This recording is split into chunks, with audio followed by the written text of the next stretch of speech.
Ever since the accelerator turned on, like a year ago, it's been really totally crazy here. Because everybody comes and sends their students, and it's the center of the world for particle physics. Things have been running really smoothly. The accelerator is working really well, it's going really fast, we're getting a lot of data. So everybody's really excited. We can discover something any moment.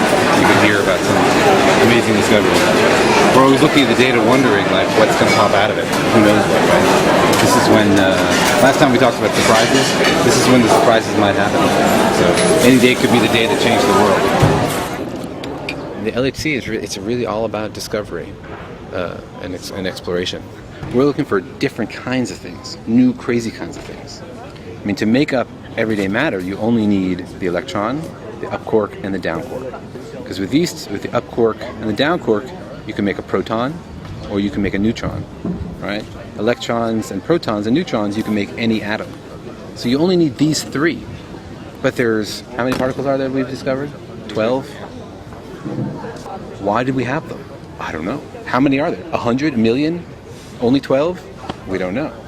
We're like looking at the tip of the iceberg here and wondering, is there a huge iceberg under the water, or is this it? And what does it mean in either way, right? We're looking for patterns. It's just like the periodic table. You take all the elements and you organize them by their characteristics, and they fall into categories. And these guys over here tend to behave one way, these guys tend to behave another way. Why? Because there's a fundamental underlying structure.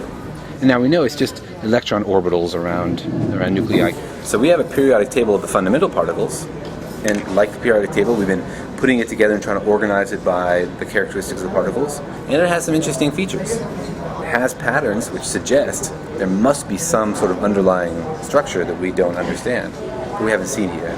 There's 6 quarks. Up, down, charm, strange, top, bottom. These guys we call leptons. These are just names.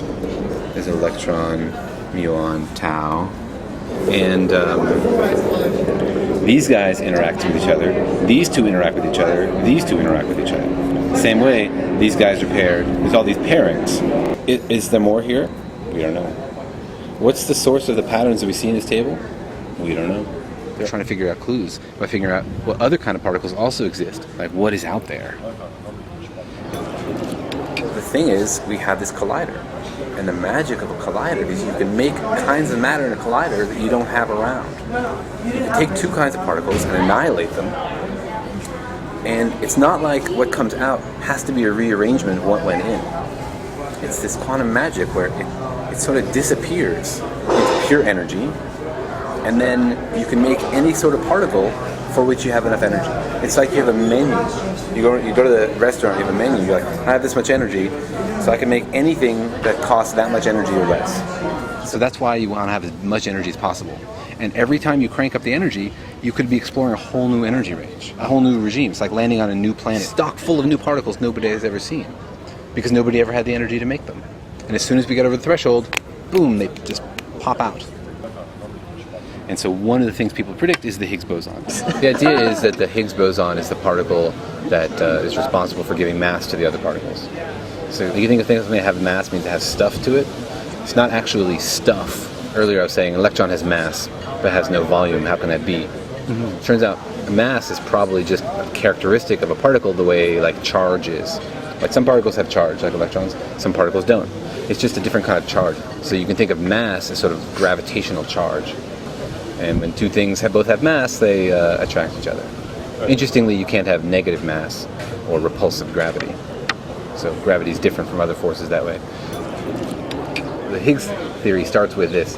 Imagine a field that permeates the entire universe. And every particle feels this field, is affected by this field in different amounts. So some particles are really slowed down by interaction with this field, like swimming through molasses, and other particles hardly feel it. So the ones that hardly feel it, they have a small mass. The ones that are really affected by it, they couple strongly to this field, are slowed down a lot, they have a large mass. So you've turned the question of why do particles have different masses into a different question. Why do particles feel the Higgs field differently? But there is one manifestation of the field is the existence of this particle. So there's lots of different reactions that could give you the Higgs. For example, one is you could have 2 gluons that fuse, give you a Higgs boson, and the Higgs could decay into 2 bottom quarks. The problem is There's lots of other ways to make two bottom quarks. In fact, it's one of the most common things to make. You expect that to happen 1,000,000 times more often from other kinds of processes than from the Higgs. The thing is, we can't see these reactions. We can't like watch them and slow them down, reverse them. All we can do is see the reaction, the decay products from the reaction. So this part is all you see, and what you really want to know is, did this intermediate state exist? Right, so the collision happens, it lasts for like 10 to the negative 23 seconds, and you get one measurement, right? So if you say, well, I'm going to plot the mass, the total energy of this guy. I'm going to add this guy and this guy together and add the total energy. This is this axis here is number of collisions. You do an individual experiment, you get one measurement, right? Here. You do another one, you get another measurement. You do another one. Eventually you build up your data, right? And the data looks like this, for example. And then you have two theories, right, that predict the data. One says, well, I'm going to predict there's no Higgs boson, so the data should fall along this line. And the other is I'm going to predict that plus a Higgs boson. And the problem is the difference between these two theories is very small. And so it's very hard to distinguish these two with our data because the predicted effect is tiny, right? If the predicted effect were huge, it'd be very easy to tell the difference between with Higgs boson or not with Higgs boson. But the predicted effect is tiny, and so it's really hard to see. What you need is a huge amount of data. You need to take a bajillion collisions before you can see the difference.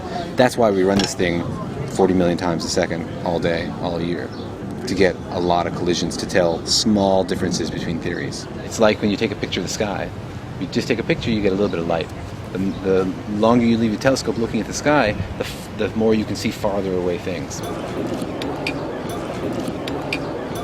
But there's lots of other things that make the Higgs. There's 10 other ways you can see the Higgs. There are people working on that one also. We work in a collaboration of thousands of people, and there's people working on every single channel. Some people are working on this one, some people are working on this one. And the idea is to try to look everywhere simultaneously to see a little bit of evidence here, and a little bit of evidence there, and a little bit of evidence here can be combined into convincing evidence. So we're going to leave it running for a long time and hope that something new pops out. There's still a possibility for a lot of new things. We've been running for a little while. We haven't seen anything crazy yet, but there could still be crazy pink elephants in there waiting to pop out. That's why I was saying earlier in lunch, like any day somebody could say, oh, we see something exciting. Every time you open your email, like that could be the time you heard about, or every time your student makes a plot. What's in the data? What's in the data? It's exciting.